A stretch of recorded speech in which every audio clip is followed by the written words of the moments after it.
இர்ஃபான்னு சொல்லிட்டு இந்த யூடியூப்பரை வந்து அவனும் உதயநிதி ஸ்டாலின் நண்பர்கள் ஒரு வீடியோவில் சொல்கிறாங்க, நம்ம 2 பேரும் நெருங்கிய நண்பர்கள் அப்படின்னு சொல்கிறாங்க, நிகழ்ச்சி நடத்திருக்கேன். இப்போ இது சம்மந்தமாக சோசியல் மீடியாவில் பெரிய அளவுக்கு பேச பொருளாச்சு.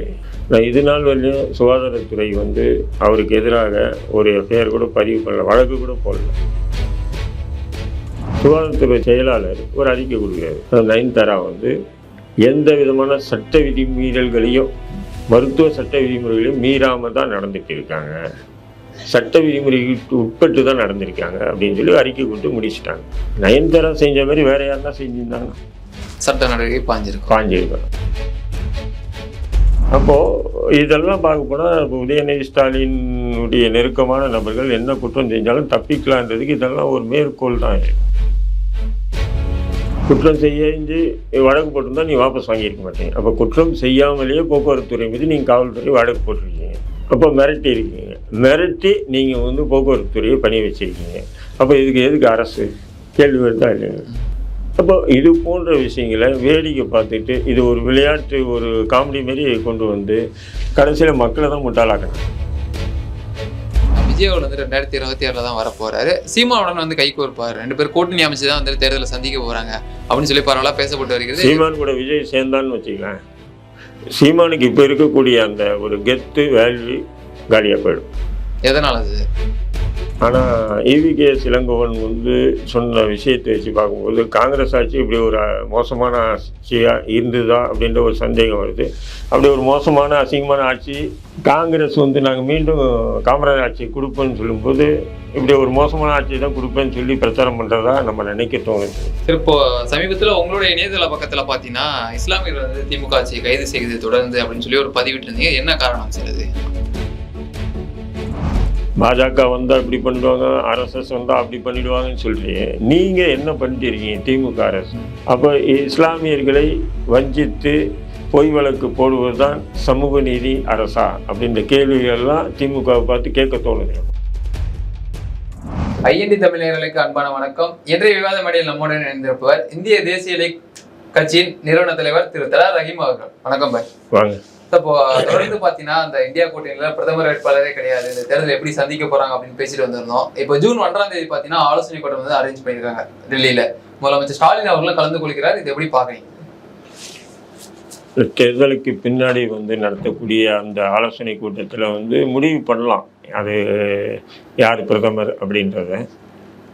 2வது வெற்றி தோல்வி எப்படி ரிசல்ட் வரும், அந்த ரிசல்ட் வந்ததுன்னு சொன்னால் எப்படி எதிர்கொள்ளணும் அப்படின்றத பற்றி வந்து ஆலோசனை பண்ணுவாங்க. குறிப்பாக வந்து இப்போ பாஜக ஒரு கால் தோல்வி அடைஞ்சதுன்னு சொன்னால் அவ்வளோ சாதாரணமாக அவங்க ராஜினாமா பண்ணிட்டு போவாங்க அப்படின்ற மாதிரி தெரியல யாருக்குமே. ஏன்னா அவங்க தோல்வி அடைஞ்சால் கூட அவங்க நிச்சயம் வந்து வேறு விதமான அரசியலை முன்னெடுப்பாங்க அப்படின்றது தான் வந்து இன்றைக்கி எதிர்கட்சிகளுடைய குற்றச்சாட்டாக இருக்குது. குறிப்பாக வந்து வட இந்தியாவில் இருக்கக்கூடிய தலைவர்கள் பெரும்பாலும் இன்றைக்கி சொல்லக்கூடிய விஷயங்கள் என்னன்னு சொன்னால், இராணுவ தளபதி வந்து இப்போ வந்து ஓய்வு பெறக்கூடிய இவரை வந்து ஒரு மறுபடியும் அவரை வந்து பணி நீட்டிப்பு செஞ்சுருக்கிறத வச்சு பார்க்கும்போதும் இன்னும் பல விஷயங்களை மேற்கோள் காட்டி பாஜக தோல்வி அடைஞ்சாலும் சாதாரணமாக வந்து அவங்க வந்து ஆட்சியை விட்டு இறங்குவாங்களான்ற ஒரு மிகப்பெரிய சந்தேகம் இருக்குது அப்படின்ற மாதிரி சொல்கிறாங்க. அதை பற்றி விவாதிப்பாங்க. 2வது வந்து இந்த எலெக்ஷன் இதில் வந்து தேர்தல் ஆணையத்தினுடைய செயல்பாடுகள் வந்து டோட்டலாக இந்திய மக்கள் மற்றும் எதிர்கட்சிகள் எல்லாமே வந்து மிகப்பெரிய அதிருப்தியில் வந்து வெளியிட்டு இருக்காங்க. அதை பற்றி கலந்துரையா பேசுவாங்க. இப்போ ஏன்னா வெற்றிக்கு முன்னாடி ஒரு கலந்தாய்வு கூட்டம்னா இதை பற்றி தான் பேசக்கூடிய நிலை இருக்கும். இந்த ஆலோசனை கூட்டத்தை பொறுத்த வரைக்கும் பார்த்தீங்கன்னா பிரதமர் வேட்பாளர்ல நமது ஸ்டாலின் அவர்களை தேர்ந்தெடுக்கலாம் அப்படின்னு சொல்லிட்டு ஒரு தகவலுங்க. காரணம் என்னன்னா அரவிந்த் கெஜ்ரிவால் வந்துட்டு 2ஆம் தேதிக்கு அப்புறம் சிறையில் இருப்பாரு, மம்தா பானர்ஜி இந்த கூட்டத்துக்கே வர முடியாது அப்படின்னு சொல்றாங்க. ஸோ ஆப்ஷனாக பார்த்தீங்கன்னா முதல்ல ஸ்டாலின் தான் இருக்காரு, அதனால வந்து ஸ்டாலின் தான் தேர்ந்தெடுப்பாங்க அப்படின்னு ஒரு பேச்சு வந்து வருது. உங்களோட கருத்து என்ன? நீங்கள் பேச்சுன்றீங்க, எனக்கு ஜோக்கா தெரியுது. நம்ம முதலமைச்சர் பிரதமர் நமக்கு தானே நல்லது. இல்லை, நாட்டுக்காரர் பிரதமர் ஆகிறதுன்றது சந்தோஷப்படக்கூடியது இருந்தாலும் அவர் அந்த அளவுக்கு இல்லைன்றது தான் நான் சொன்னேன். முதல்வராக இருந்துக்கிட்டே அவருக்கு சில பல விஷயங்கள் வந்து தொடர்ந்து தமிழ்நாட்டில் மிகப்பெரிய ஒரு ஃபெயிலியர் தான் சந்திச்சுட்டு வராங்க. அப்படின்போது அவர் எப்படி பிரதமர் வேட்பாளர் சும்மா திமுககாரங்க சொல்லிக்கிறாங்க, அப்படி ஒரு பிம்பத்தை உருவாக்குறாங்க. அப்படி இருக்க வாய்ப்பில்லை. அதை வந்து அவங்களும் காங்கிரஸ் மற்ற பெரிய கட்சிகள் எதுவுமே ஏற்றுக்காது. ஸ்டாலினை வந்து ஏற்றுக்காது, பிரதமராக ஏற்றுக்க வாய்ப்பில்லை. அதாவது இந்தியா கூட்டணியுடைய முக்கிய தலைவராக வேணால் ஸ்டாலினை ஏற்றுக்குவாங்களே தவிர பிரதமர் வேட்பாளராக ஏற்றுக்க வேண்டிய அவசியம் அவங்களுக்கு இல்லை. அந்த இதெல்லாம் கருத்து 100 விழுக்காடுங்க. ஸ்டாலின் எல்லாம் அந்த நிலைக்கெல்லாம் அவங்க யாரும் நினைச்சு கூட பார்க்கல. இந்தியா கூட்டணியில் தொடர்ந்து பிரதமர் மோடி வந்துட்டு விமர்சிக்கிறது ஸ்டாலின் அவர்கள் தான், அவருக்கு தான் அந்த வாய்ப்பு வரும் அப்படின்னு தானே சார் சொல்லிட்டு வராங்க. வாய்ப்பில் நானும் சொன்னேன் 100 விழுக்காடு, 99 98 இதெல்லாம் கூட சொல்லல. 100 விழுக்காடு ஸ்டாலினை பற்றி அந்த பேச்சிலே வராது. அந்த கலந்துரையாடுறாங்க இல்லையா, அது பிரதமர் வேட்பாளர் பிரதம மந்திரி யாரை தேர்ந்தெடுக்கலான்ற அந்த பேச்சு இதுலேயே வந்து பார்த்தீங்கன்னா ஸ்டாலின் பேரெல்லாம் வர வாய்ப்பே இல்லை. மம்தா பானர்ஜிக்கு அந்த எண்ணம் இருக்குது. பட் அந்த இந்தியா கூட்டணியிலே மற்றவங்களுக்கு யாருக்கும் அவங்கள என்கரேஜ் பண்ணுன்ற எண்ணம் இல்லை. நான் மம்தா பானர்ஜிக்கு அந்த எண்ணம் இருக்குது, நம்ம பிரதமர் ஆகலாம் அப்படின்ற ஒரு எண்ணம் இருக்குது. மேபி அது கெஜ்ரிவாலுக்கும் இருக்கலாம். இதெல்லாம் தான் வந்து பாஜகவுக்கு ஒரு ப்ளஸ் பாயிண்ட்டாக தொடர்ந்து அமைஞ்சிட்டு வருது. இதுதான் வந்து அவங்க தேர்தல் பிரச்சாரத்தில் வந்து இவங்க தேர்தலுக்கு பிறகு வந்து வருஷத்துக்கு இவங்க இந்தியா கூட்டணி ஜெயிச்சா கூட மேபி வருஷத்துக்கு ஒரு பிரதமரை மாற்றுவாங்க அப்படின்ற ஒரு குற்றச்சாட்டு. அப்புறம் இந்தியா கூட்டணி ஜெயிச்சிட்டாங்கன்னு சொன்னால் இவங்க வந்து எந்த விதமான அரசியல் முன்னெடுப்பாங்க, யார் சொல்கிறது, அதை கம்யூனிஸ்ட் சொல்கிறது முன்னெடுப்பாங்களா, இல்லை திரிணாமுல் காங்கிரஸ் சொல்கிறது முன்னெடுப்பாங்களா, திமுக சொல்கிறது முன்னெடுப்பாங்களா? அப்போ தேசிய அளவுக்கு ஒரு சிறந்த ஒரு ஒற்றை கருத்துடைய ஒரு சித்தாந்தம் இல்லாத ஒரு அரசாக தான் அமையும் அப்படின்றது பாஜக தொடர்ந்து பிரச்சாரம் பண்ணிட்டு வருது. அதை எப்படி வந்து காங்கிரஸ் முறியடிக்குன்றது போக போக தான் தெரியும். ஓகே சார், இப்போது ஜூன் 4 பிறகு பார்த்தீங்கன்னா தமிழகத்தில் அமைச்சரவைகள் வந்துட்டு மாற்றப்படலாம் அப்படின்னு சொல்லிட்டு ஒரு தகவல், இதை எப்படி பார்க்குறீங்க? குறிப்பாக வந்துட்டு உதயநிதி ஸ்டாலின் அவர்களுக்கும் துணை முதலமைச்சர் பதவி கொடுக்கப்படலாம். முதல்வரே அவர் தானுங்க, ஸ்டாலின் உதயநிதி ஸ்டாலின் தானே முதல்வராக இருக்கார். அவர் என்ன சொல்கிறாரோ அதுதான் காவல்துறை செயல்படுது. அவர் சொல்கிறது தான் வந்து மற்ற அரசு நிர்வாகங்கள் எல்லாம் இன்றைக்கி உதயநிதி ஸ்டாலினுடைய கட்டுப்பாட்டில் தான் இருக்குது. அப்படிங்கும்போது அதுக்கு எதுக்கு இன்னும் சிறப்பு அந்தஸ்து அவரை துணை முதல்வர் ஆக்கணும்? இல்லை, அவருக்கு எந்த இப்போ உதயநிதி ஸ்டாலின் அவர்கள் தான் முதலமைச்சர் அப்படின்னு சொன்னீங்கன்னா நீங்கள் சொல்லியிருக்கீங்க. ப்ளஸ் பார்த்தீங்கன்னா காவல்துறை அவர் கட்டுப்பாடு தான் இருக்குன்றீங்க. அப்படி அந்த மாதிரியான செயல்பாடுகள் என்ன காவல்துறை ஈடுபட்டு இருக்குது சார் அவருடைய கட்டுப்பாட்டின் கீழே? நிறைய விஷயங்கள் நீங்கள் சொல்லலாம். இப்போ காவல்துறையாக இருக்கட்டும், அரசாக இருக்கட்டும், முழுக்க உதயநிதி ஸ்டாலினுடைய முழு கட்டுப்பாட்டில் இருப்பதாக தான் நமக்கு தெரிய தவிர முதல்வருடைய கட்டுப்பாட்டில் இருக்கிற மாதிரி தெரியல. இப்போ நீங்கள் வந்து பார்த்தீங்கன்னு சொன்னால் இவர் இர்ஃபான்னு சொல்லிட்டு இந்த யூடியூப்பரை வந்து அவனும் உதயநிதி ஸ்டாலின் நண்பர்கள் ஒரு வீடியோவில் சொல்கிறாங்க, நம்ம 2 பேரும் நெருங்கிய நண்பர்கள் அப்படின்னு சொல்கிறாங்க. இப்போ அவன் இர்ஃபான் வந்து பார்த்தீங்கன்னு சொன்னால் சமீபத்தில் துபாய்க்கு போயிட்டு பாலினத்தை, அதாவது தன்னுடைய மனைவி கருவுற்று இருக்க, அந்த கருவுற்று இருக்கக்கூடிய அந்த சிசு வந்து ஆனா பெண்ணான்றது கண்டறிஞ்சு அதை வந்து ஒரு விழாவாக நடத்தியிருக்காப்புல. இப்போ கண்டறிஞ்சு நீ மனசுள்ள வச்சுட்டு இருந்தாலும் பரவாயில்ல, அது ஒரு விழாவாக செலிபிரிட்டி, அதாவது விஜய் டிவியுடைய செலிபிரிட்டி முக்கியமான நபர்கள் எல்லாரையும் கொண்டு வந்து நிப்பாட்டி நீ எடுத்திருக்க, நிகழ்ச்சி நடத்திருக்க. இப்போ இது சம்மந்தமாக சோசியல் மீடியாவில் பெரிய அளவுக்கு பேச பொருளாச்சு. நான் இது நாள் வரையும் சுகாதாரத்துறை வந்து அவருக்கு எதிராக ஒரு எஃப்ஐஆர் கூட பதிவு பண்ணல, வழக்கு கூட போடல. அது மாற்றமாக என்ன சொல்கிறாங்கன்னு சொன்னால் அவர் மன்னிப்பு கேட்டார், அவர் அதுக்கு பதிலாக ஒரு வீடியோ போட்டார், அந்த போட்ட வீடியோவை வந்து ரிமூவ் பண்ணிட்டாரு அப்படின்னு சப்ப கட்டிட்டு தான் வருது திமுக அரசு. அப்போது ஒரு வீடியோவில் வந்து உதயநிதி ஸ்டாலின் தான் எனக்கு நண்பர் அப்படின்னு 2 பேரும், ஆமாம் நம்ம 2 பேரும் நண்பர் அப்படின்னு சொல்லிக்கிறாங்கன்னு சொன்னால் மேபி அது அப்படி கூட இருக்கலாம் இல்லையா? அப்போது இதெல்லாம் வச்சு பார்க்கும்போது உதயநிதி என்ன சொல்கிறாரோ அதுதான் நடக்குது அப்படின்றது தான் யதார்த்தம். இல்லைம்மா, அவர் இர்ஃபான் தான் மன்னிப்பு கேட்டார், அதனால தான் நடவடிக்கை பாயாமல் இருக்கிறான் ஒரு வேலை. ஆமாம், அப்படி தான் சொல்கிறாங்க. அப்படி தான் இல்லைன்னு சொன்னால் நான் என்ன சொல்கிறேன், அது அவர் செஞ்சது சரி தவறு சுகாதாரத்துறை பதில் சொல்ல வேண்டிய அவசியம் இல்லை. வழக்கு போடுங்க, வழக்கு நீதிமன்றத்துக்கு போட்டோம், சாட்சிகள் ஆதாரங்கள் நீதிபதிகள் பார்க்கட்டும், நீதிபதி பார்த்துட்டு நீதிபதி தீர்மானிக்கிட்டோம் இந்த குற்றத்தலைவனை தண்டிக்கலாமா அல்லது விடுதலை பண்ணலாமான்னு. எத்தனையோ வழக்குகள் அப்படி தானே போகுது. அந்த அடிப்படையில் போச்சுன்னு சொன்னால் அப்போ திமுக இதில் சம்மந்தம் இல்லைன்னு சொல்லலாம். அது நேரடியாக வந்து பார்த்தீங்கன்னு சொன்னால் இவங்க வந்து அந்த வழக்கு பதிவு செய்கிறதுக்கு இத்தனை நாள் ஆச்சு, இன்னும் வழக்கு பதிவு செய்யலை. இப்போது இர்ஃபானுக்கு நடந்த மாதிரி நான் நடந்திருந்தேன்னா அடுத்த நிமிஷமே வந்து வழக்கு பதிவு செஞ்சு சிறையில் கூட தள்ளிட்டு இருப்பாங்க இல்லைங்களா? அப்போ இர்ஃபான் வந்து ஆளும் அரசுக்கு, திமுக அரசு, அதுவும் திமுகவினுடைய குடும்ப நண்பராக இருக்கிறதுனால அவரை தப்பிக்க வச்சிருக்கிறதா என்னுடைய பார்வையில் பார்க்குறேன். இதுக்கு முன்னாடி கூட ஒன்று நடந்தது. ஒரு அரசு ஊழியரினுடைய மனைவி வயதான பெண்மணியை வந்து கார் ஏற்றி கொள்றாரு. அப்போ இர்ஃபான் தான் கார் ஓட்டிகிட்டு வந்தான்னு சொல்லிட்டு எல்லாமே சொன்னாங்க. அப்போது காவல்துறை, தமிழக அரசு சொன்னால் காவல்துறை என்ன பண்ணோம், இல்லை அவர் இல்லை இன்னொருத்தர் ஓட்டிகிட்டு வந்தார் அப்படின்னு சொல்லி அவரை கைது பண்ணி உடனே விட்டுட்டாங்க. அந்த இறந்த பெண்ணுக்கு ஏதோ நிவாரணத்தை கொடுத்து சரி கட்டிட்டாங்க. இப்போ அதே வந்து வேற ஒருவன் செஞ்சுருந்தாங்கன்னா அங்கே இருக்கக்கூடிய அத்தனை சிசிடிவி கேமரா எடுத்து சர்ச் பண்ணியிருந்தாவே தெரியும் அவன் யார் கார் ஓட்டணும்னு தெரிஞ்சிருக்கும் இல்லைங்களா. அந்த சம்பவம் அதுக்கப்புறம் பெருசாவே பேசப்படலைங்களா, அதை அப்படியே ஊற்றி மூடிட்டாங்க. அப்போது அதிகார வர்க்கத்தினுடைய ஆசை இருந்ததுன்னு சொன்னால் எந்த குற்றம் உணவும் செஞ்சுட்டு தப்பிக்கலாம் அப்படின்றதுக்கு உதாரணங்களை இது தொடர்ந்து சொல்லிட்டாங்க. இப்போ இதே மாதிரி பார்த்தீங்கன்னு சொன்னால் இந்த இர்ஃபான் விஷயத்து மாதிரி இன்னொன்று சம்பவமும் நம்ம சொல்லலாம்.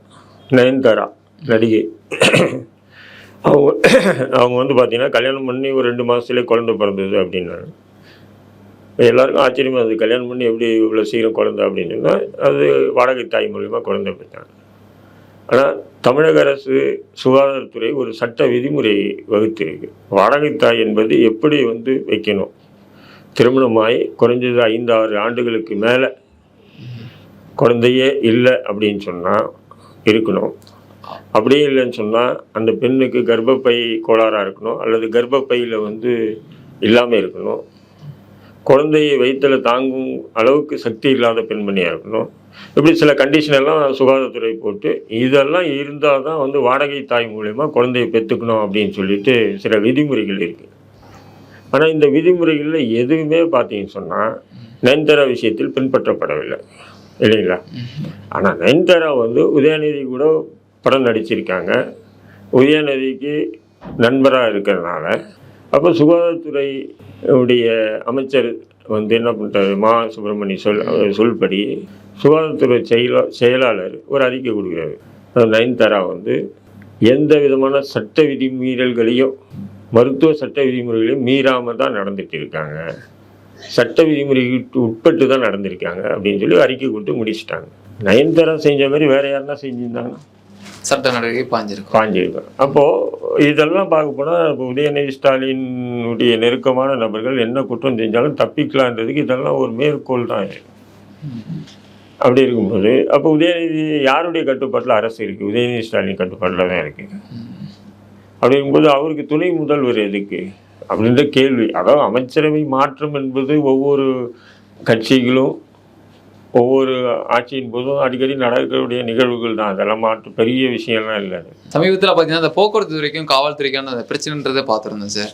அதற்கப்புறம் பார்த்தீங்கன்னா 2 பேர் வந்து சமாதானம் ஆயிட்டாங்க. அது காவல்துறையும் சரி நடத்துனரும் சரி சமாதானமாய் ஒரு வீடியோலாம் பதிவிட்டு இருந்தாங்க. இதுவே சாமானியருக்கும் காவல்துறைக்கும் ஒரு சம்பவம் நடந்துருந்துச்சு அப்படின்னா இந்த மாதிரியான காட்சிகளை பார்க்க முடியுமா, பார்த்துருக்க முடியுமா?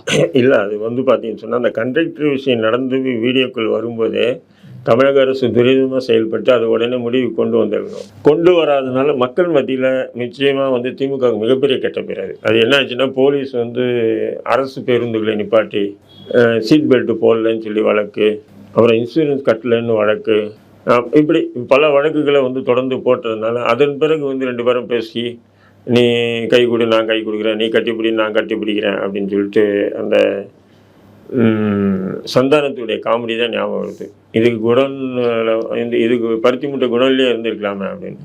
இருந்தாலும் தமிழ்நாட்டில் ஒரு என்டர்டெயின்மெண்ட் வேணுமே, அதுக்காக இவங்க வந்து நடத்திய ஒரு நாடகம் மாதிரியே தெரியுது. அது ரொம்ப அசிங்கமானது. தமிழக அரசு வந்து உடனே நடவடிக்கை எடுத்து அந்த பிரச்சனைக்கு உடனே தீர்வு காணாமல் அது 1 வாரம் தள்ளி விட்டு அப்போது இது நாள் வரையிலையும் பார்த்தீங்க சொன்னால் நான் இனி டிக்கெட் வாங்க மாட்டேங்க, யார் அரசு பேருந்து நடத்துனர்கள் சொல்கிறாங்க, பேருந்து வாங்க மாட்டோம், டிக்கெட் வாங்க மாட்டோம் போலீஸுக்குன்றாங்க.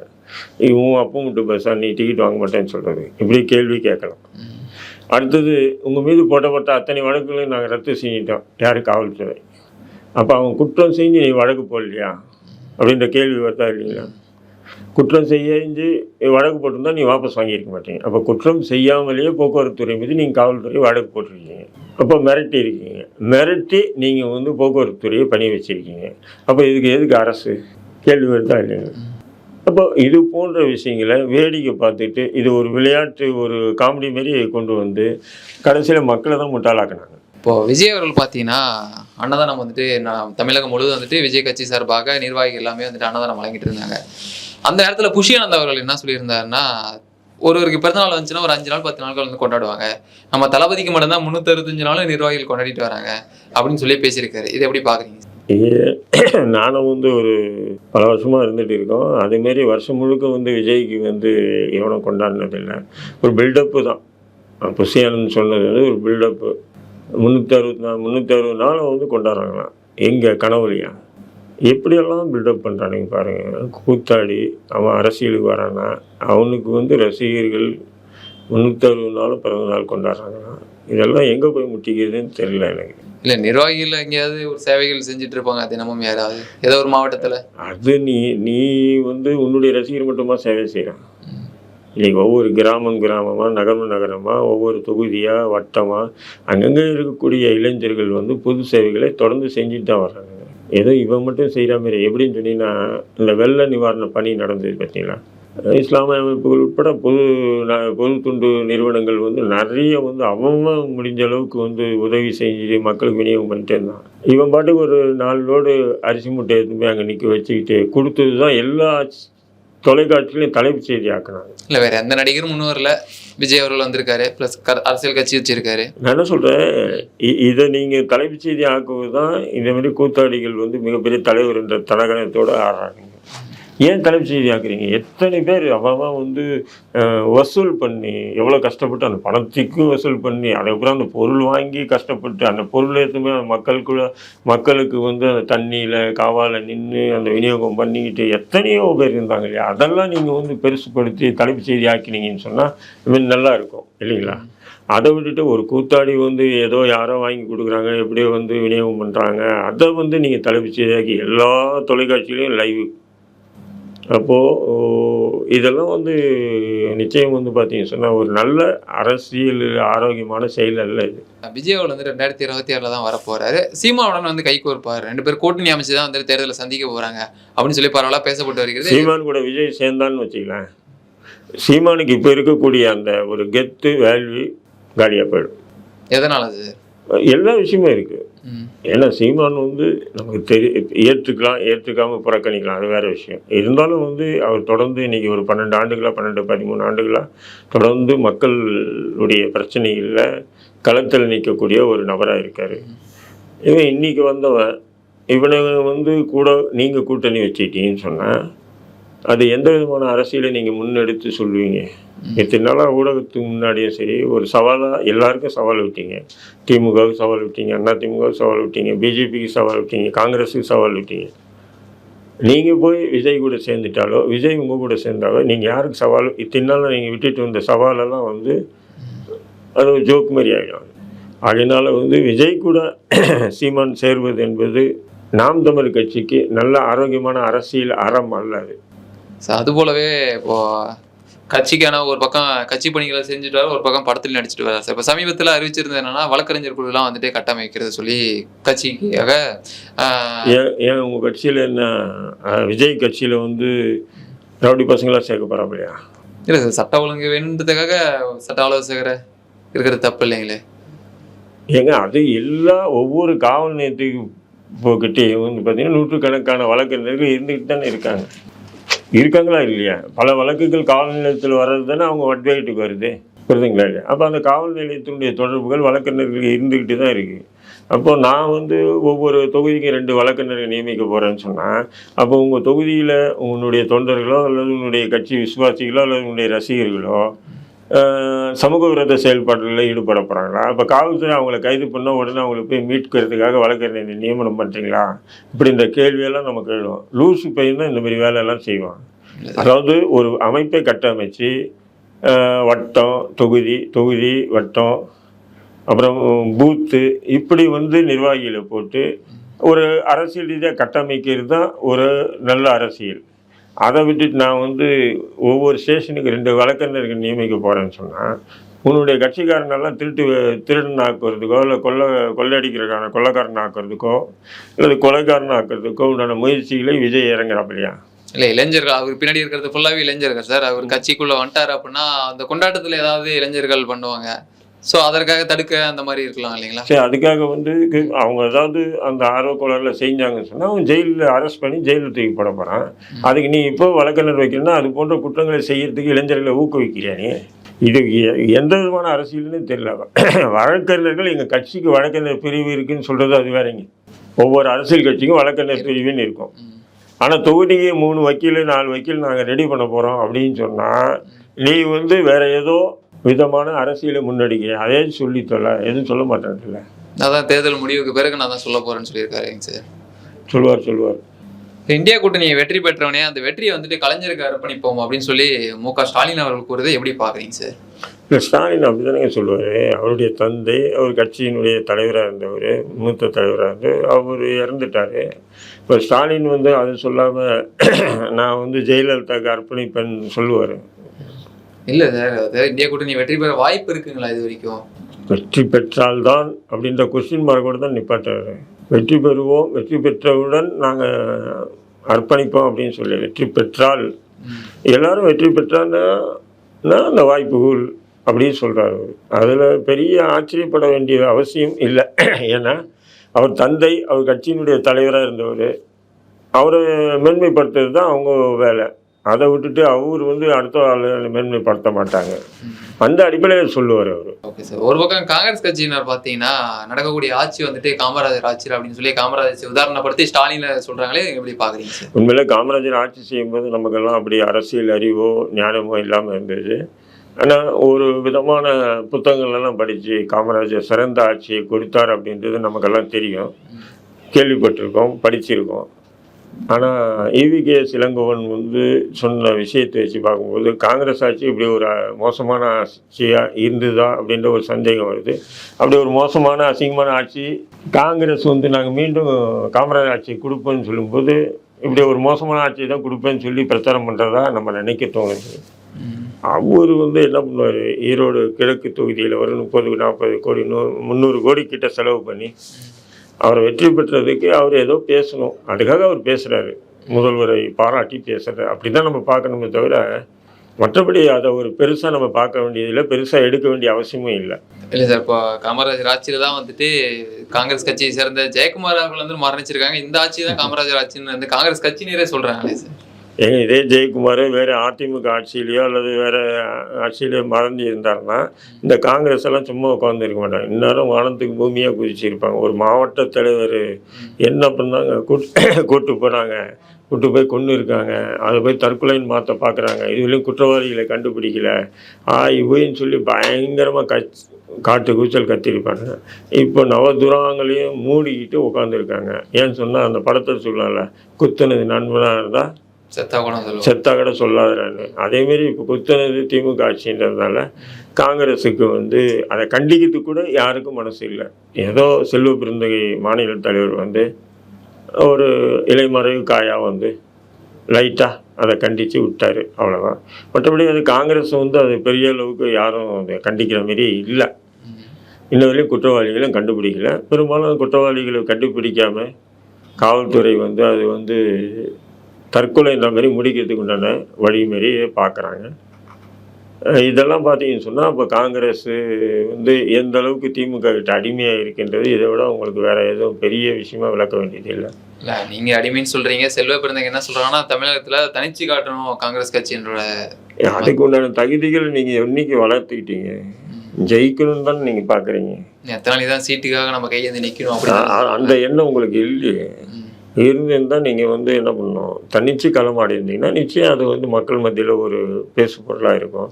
நீங்கள் எப்போவுமே திமுகவுக்கு அடிமையாக இருந்துட்டு ஏதோ கொஞ்சம் சீட்டு வாங்குவோம், அந்த சீட்டு மூலயமா நம்ம சில பேர் எம்பி ஆகும் அப்படின்றது தான் காங்கிரஸ் தலைவருடைய எண்ணமாக இருக்கே தவிர தனியாக நிற்கணும், தோல்வியே அடைஞ்சாலும் சரி அது கட்சிக்கு உண்டான ஒரு அங்கீகாரம் பெறணும் அப்படின்றது காங்கிரஸ் கட்சிக்கு அறவே இல்லை. சரி, இப்போ சமீபத்தில் உங்களுடைய இணையதள பக்கத்தில் பார்த்தீங்கன்னா இஸ்லாமியர்கள் வந்து திமுக ஆட்சியை கைது செய்து தொடர்ந்து அப்படின்னு சொல்லி ஒரு பதிவிட்டு இருந்தீங்க. என்ன காரணம் சார் அது?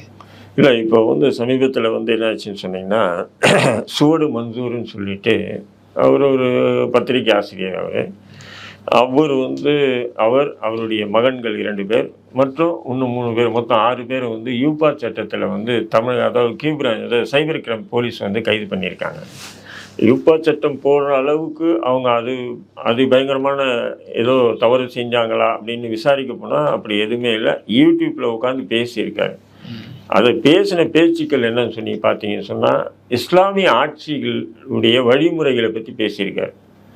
அது வந்து பேசக்கூடாது, அது சட்ட விதிக்கு எதிரானதுன்னு சொல்ல முடியாது. ஏன்னா 20ஆம் நூற்றாண்டு வரையிலும் இஸ்லாமிய ஆட்சி நடந்துட்டு இருந்தது. துருக்கியில் ஒட்டமான் பேரரசுன்னு சொல்லி நீங்கள் புத்தகங்கள்லாம் கூட படிச்சிருப்பீங்க.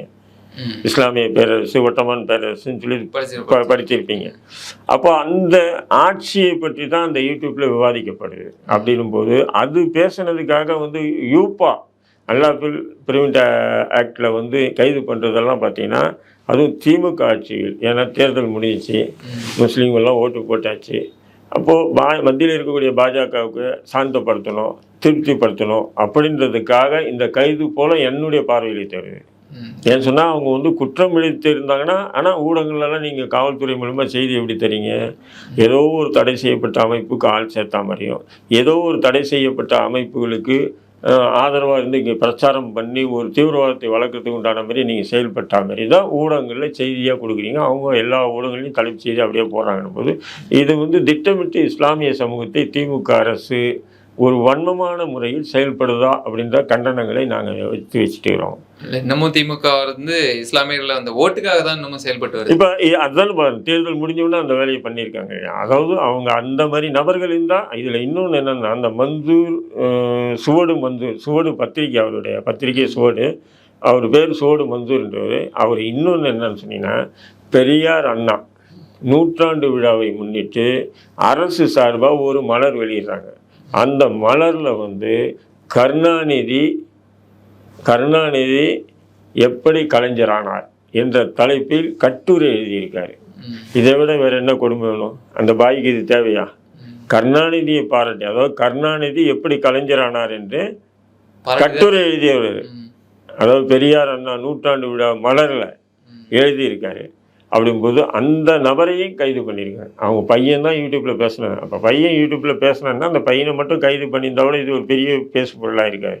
அவங்க அப்பா அவர் ஹஜ்ஜுக்கு போகிறதுக்கு, அதுவும் தமிழ்நாடு ஹஜ் கமிட்டி மூலிமா ஹஜ்ஜுக்கு போகிறதுக்கு ரெடி ஆகிட்டு இருக்கிற நேரத்தில் தான் அவரை திடீர்னு வீட்டில் வந்து கைது பண்ணுறாங்க. கைது பண்ணிட்டு ஊடகங்கள் எல்லாம் தலைப்பு செய்தி என்னென்னா இந்த செய்தி தான். அப்போது பாஜக வந்தால் இப்படி பண்ணிவிடுவாங்க, ஆர்எஸ்எஸ் வந்தால் அப்படி பண்ணிவிடுவாங்கன்னு சொல்கிறீங்க. நீங்கள் என்ன பண்ணிட்டு இருக்கீங்க திமுக அரசு? அப்போ இஸ்லாமியர்களை வஞ்சித்து பொய் வழக்கு போடுவது தான் சமூக நீதி அரசா அப்படின்ற கேள்விகள்லாம் திமுகவை பார்த்து கேட்க தோணுது. தொடர்ந்து பேசுவோம். தகவலை பகிர்ந்து கொண்டமைக்கு நன்றி சார். நன்றி, வாழ்த்து.